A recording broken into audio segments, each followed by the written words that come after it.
Good evening, good morning, good afternoon, wherever you are in the world. When you come on, let me say hello. Let me know where you're dialing in from. Whether this is your first time watching me, whether you're used to us.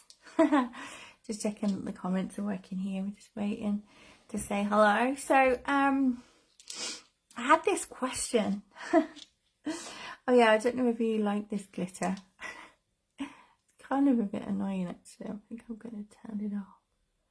Oh, I don't think you can now. Damn it. Oh well. We've got the glitter on the screen. It's Saturday after all. Need a bit of glitter in our lives.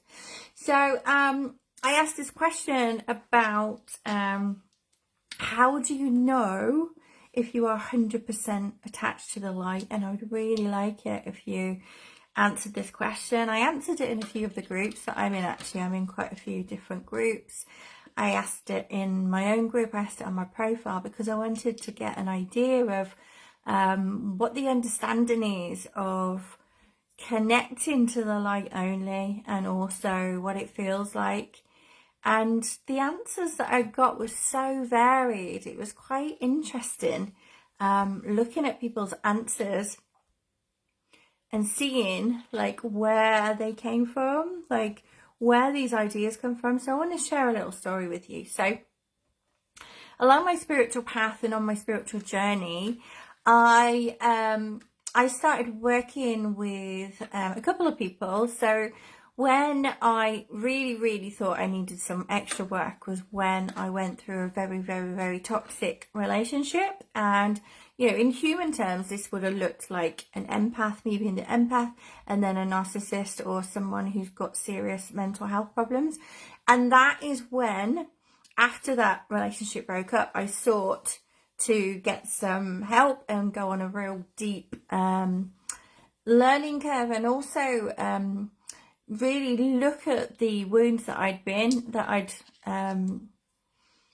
been inflicted on me from that relationship, but also from past trauma and childhood trauma as well. And so I delved like really deep on this to see where the trauma wounds had come from, and I did a lot of deep level healing. And so I had somebody there, like a coach and a mentor capacity, helping me heal this trauma, heal those wounds, you know, look within to see where within me needed healing. And it was a really deep process. Hey Tanya, how are you? And it was a really deep process, this process of just literally connecting to the body, connecting to past trauma, to look at trauma wounds and really dig deep and ask myself, like, where is my current perception coming from? You know, where in my past has it created these patterns, these thoughts, these feelings that I'm thinking now? And obviously I had a lot of layers to move through. And so I needed someone else who could stand by me and just help me through this process. And she did a lot of the healing work for me as well. And at the time, it was such a beautiful remembrance process that I really enjoyed being in it. You know, I felt very fragile after I'd been through this relationship. I felt like I couldn't trust myself. I felt like I'd always made the wrong decisions, but finally I felt like someone could actually lead me through this. The problem was, what I found is that once I'd gone through a bit of the healing and I got to trust my own body again, I worked out that the person that I'd been working with had a very how do I say it, human words team. So am I allowed to use that word? Yeah, okay. It was a very demonic energy that she had attached to her. So obviously, because I was working with her, how these attachments work, if you're not familiar, is they will latch onto your energy. Hi Alana. They will latch onto your energy, but they will also latch onto people that you work with as well, you know, especially if you're a healer or you're kind of in close contact with someone, or you've got like a attachment to that person anyway, just a natural attachment. You okay, Alana? And so because she had this very demonic attachment, given her energy, you know, given her power, she was she was doing crazy things like quantum leaps. She was bringing in like a ton of money. She was feeling really good.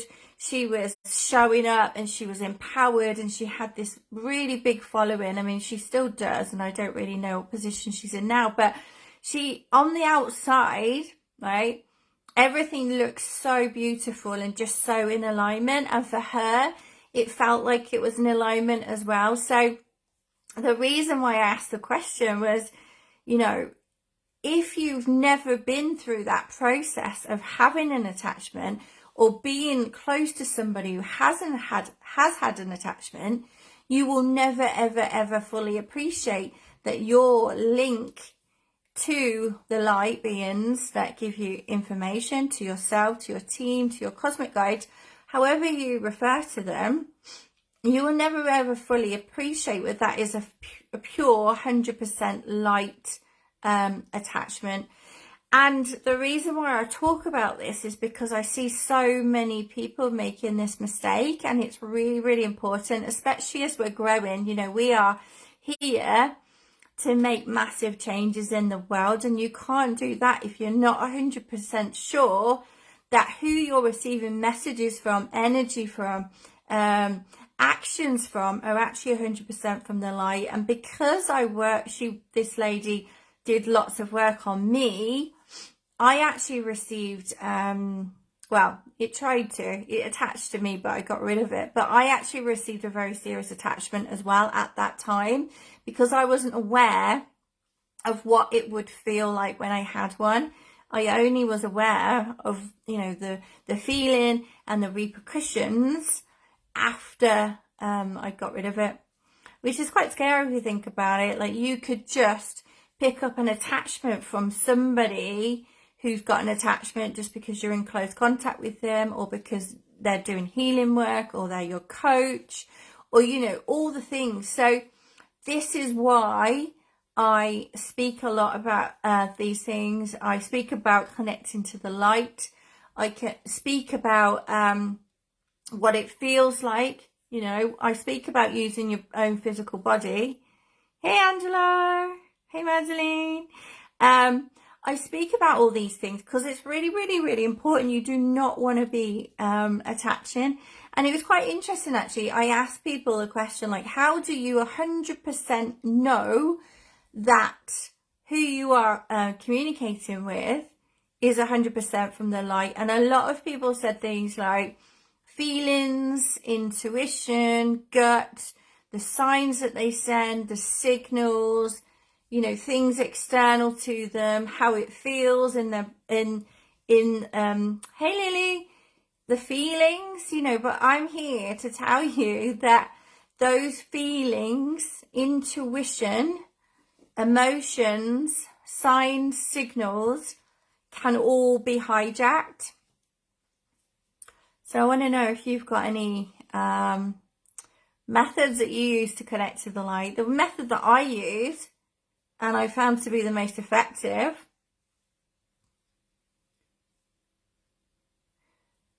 the method that I've used to be as effective as anything that I've ever tried, is using your own physical body. And the reason for this, I'm going to explain. So my team want me to explain now. There are certain laws in the universe, right? Just as there's certain laws for us human beings that other beings that aren't human absolutely have to abide by. These are laws that are written out, you know, they're understood by even the light beings and the self-serving beings that are around us. And those are, you cannot attach to someone's body unless they haven't claimed sovereignty of it. So unless you are not looking after your body, unless you are not claiming it as your own, unless you are not cleansing it, your energy, and removing things from your energy space and your aura and all that kind of stuff, then they are not allowed to attach to you, and they are not allowed to eat your energy. And the thing is, if you go by feelings or intuition, that can be messed with like a million times over. So it doesn't really matter what the feeling is that you're used to. My question is, how do you 100% know, you know, if all these things can be hijacked? it's a really, really, really important topic to explore. So the only safest way that I know of is by using your own physical body. That is the only way.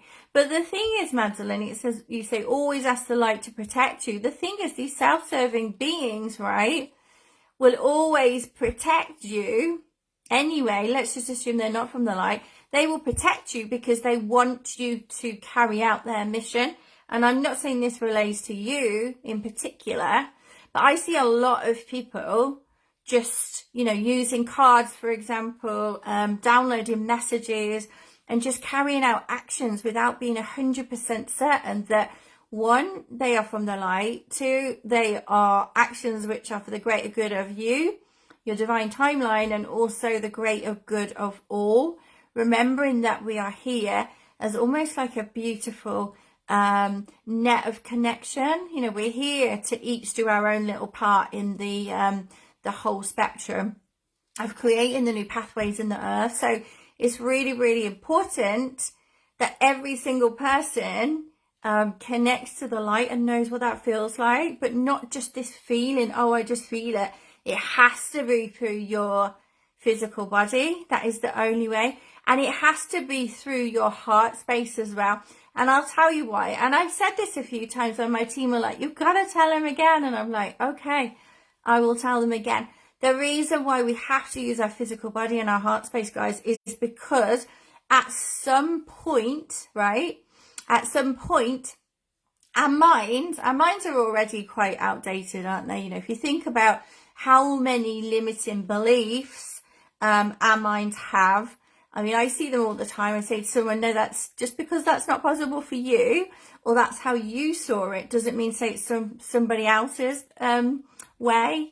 An example of that, they're asking me to provide an example. So, for example, growth through pain. Hey, Sue, good to see you. So pain through growth, right? This kind of frustrates us a little bit as cosmic beings, is because you don't necessarily have to go through pain in order to grow, in order to birth. You know, there are countries in the world where women do not experience any pain in childbirth.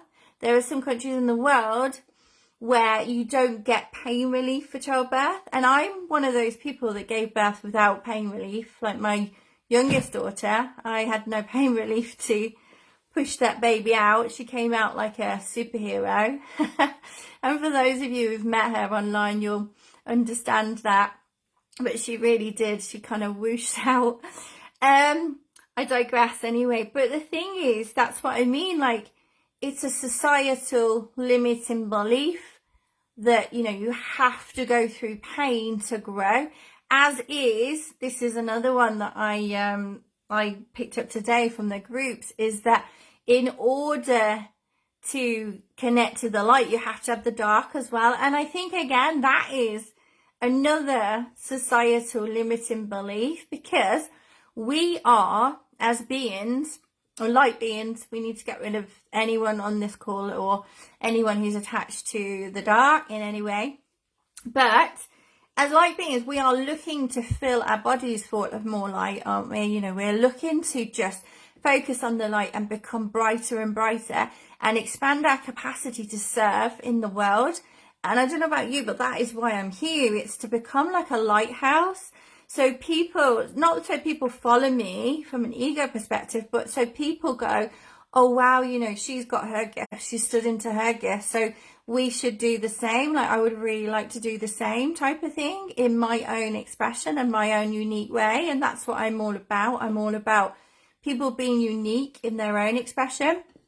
Yeah, if you're accepting that there's parts of you that are still darkness and that it's okay to have darkness within you, how can you possibly get to a stage where you are expanding beyond your own capacity if you still believe that it's absolutely okay to have darkness within you? And I have a very, very, very strong awareness of the darkness. I think people think that because I talk a lot about light, and I'm kind and things like that, that I have no experience with it. Believe me, I do have a lot of experience with it, but I prefer to focus on the light, because I know what happens with your energy and your attention. Whatever you focus your energy on, it will just expand. So why are we carrying on this societal limiting belief that it's accepted that we are dark and light? Why don't we just accept the belief that we are 100% light and ever growing? Like, that is the intention that I'm setting. I'm expanding like at a crazy rapid rate due to some upgrades and activations that my team have arranged for me recently, and it has been incredible. Like, I just feel completely light, and there are parts of me that need work. Sure, there are parts of me that pop up and I'm like, okay, that's popping up in my reality, I need to fix that. But why don't we just focus the intention on being as bright and as light as we can? And surely that is why we're here. I'd love to know your opinion on this, what you think, whether you love the glitter from the sky. But yeah, that is why I am here. I'm here just to be as light and as bright and shine like a lighthouse. So, the people who need to find me will literally come and find me. So he says, what do we do about the traits that make it look like darkness, like being messed up at times? Yeah, you know what? The thing is, you've still got trauma wounds. Yeah, they're asking me to explore this with you, Sue. So you've still got trauma wounds, and you've still got things that you need to clear up, as like most people have, most humans have. And those trauma wounds create like an access point for the energies and the entities to drain. So either you are leaking energy through these trauma points, or they will find an access point through that. So actually, when we're doing trauma healing and we're doing energetic healing, all we're really doing is we're fixing up any kind of access points, physical or energetic, that are in our body that are just leaking and that are available to be attached to. So what do we do about the traits that make it look like darkness? Well, the thing is, if you have your body as a filter, your physical body, the physical sensations in your body, and you practice, is this for me in my divine timeline for the greater good? And you keep asking those questions and lock in that feeling in your physical body, there is no real way that you'll have to ever consider whether it's from the light or darkness, because you're using your body to process those yes or no answers. Does that make sense?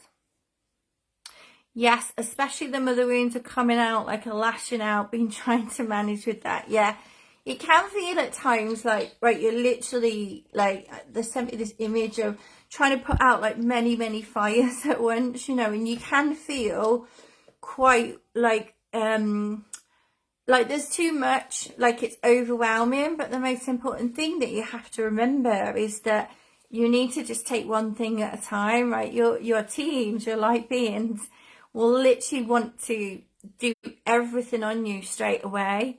Whereas you are a human body as well. You've got things that you need to sort out with your human body as well as your spiritual and emotional body. So I always tried to, when I was going through like the deep level healing on my body and on my wounds, I would ask them what the next thing to do was, and just one thing at a time, because otherwise it's too much, isn't it?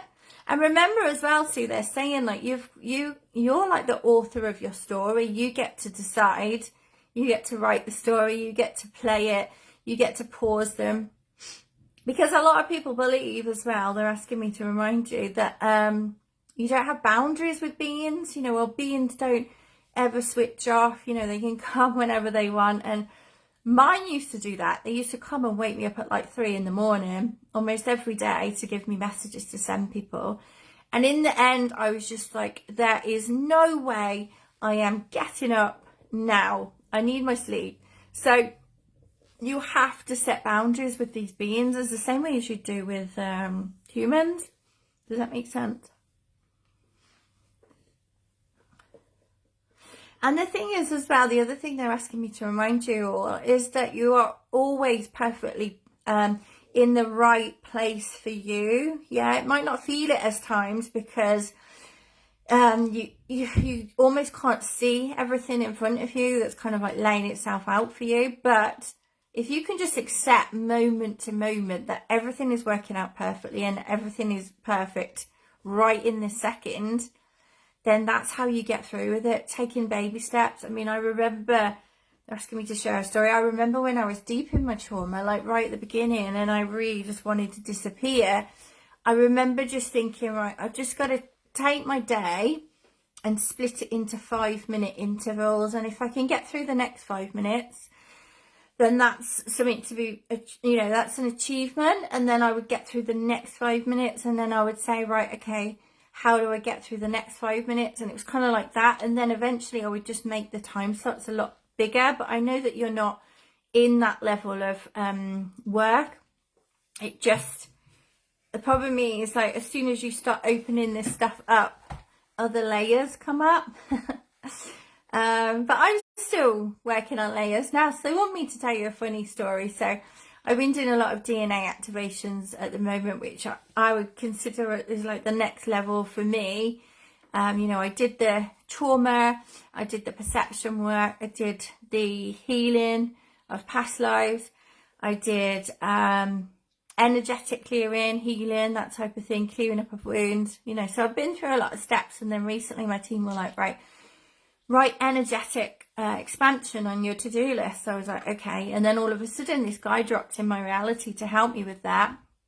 And so he's been helping me through light language. And so we've been doing that and expanding my DNA, which has just been like such a crazy experience. And the other day I've been like dealing with trauma wounds like constantly, like one after the other. But because you quicken up as you go through this process, it gets easier. So like when I get a trauma wound now, I'm like, oh, what was that? Okay, I need to clear that. I need to go back. I need to find the root cause. I need to take that out with perception. New thinking, new ways, implant those. I need to energetically heal that. I need to energetically heal my body, my physical body. I need to give my body something to repair. So it's almost like you quicken up. And I was driving home from taking the girls from school, and I actually had to birth out my own grandmother. So I kind of felt this kind of like pressure, if you've had children, you'll know this feeling, but like the pressure to push in my belly. And then I had to push out this energy that was still in my womb that related to my grandmother. So that was pretty intense. And I was driving the car at the time, and I was like pushing it out. And because obviously trauma is carried down generationally as well, so it's etched on the DNA. So any trauma that your grandmother had, your mother had, will automatically be within inside your body, because obviously within the eggs that you're made from, their trauma becomes part of that DNA in the eggs that you were made from. So you are often dealing with not only your own trauma, but trauma from their lives and their past lives as well. So I've been processing and dealing and healing with a lot. So it just quickens up, honestly. You never get to a stage, well, I haven't anyway, where you just think, right, that's enough now. I've done enough healing. It's kind of like, what's next? And that's a good position to get to. You just say, right, what's the next thing? And then you work through it as almost like a bit of a detective in your own life. What do I need to do now? What do I need to do next? Always being like really compassionate and patient with yourself, because you're moving through new territory. So I hope that helps. Has anyone else got any questions?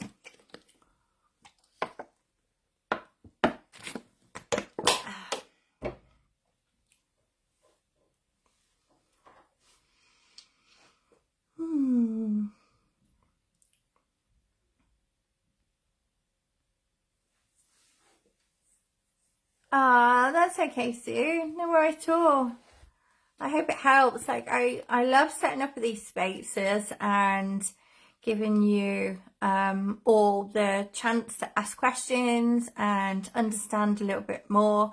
And they want you to know, this is a message from my team in the Cosmos, is that the level where I'm at now, I'm sure there's going to be more things that I'm going to have to go through and I'm going to have to experience, that I'm going to have to share with you. I'm not one of those beings that would ever say, right, I'm done now, like this is it, I know everything, I'm an expert. I'll always be a humble servant of life, so I can only tell you what I've experienced and what I know and what they tell me. So everything that I've been through to share with other people. So, you know, just ask questions if you're not sure. So I am going to go now. And if you've got any questions when you watch on the replay, just put them down below. And also, if you feel called, then write down what your biggest takeaway with this was. And also, if you've got any ideas for topics that you want to explore, you want me to channel into, then write that down as well. Anything, always open to suggestions and always open for questions. So, mwah! And I'm so proud of you. We're all so proud of you. You know, I know we all chose to come in here in this lifetime, yeah? And it is an exciting time to be alive in this timeline and in this life. And there are so many people around you that can help you and aid you with your process. You never have to feel lonely or alone in this process, because so many of us have gone through it and continue to go through it as well. You know, as there's no end journey, just only expansion and further growth and further remembrance and further deepening into your power and your light. So yeah, definitely important thing. Right then, sending you love, light and miracles. Mwah. Take care. Have a lovely day or evening wherever you are.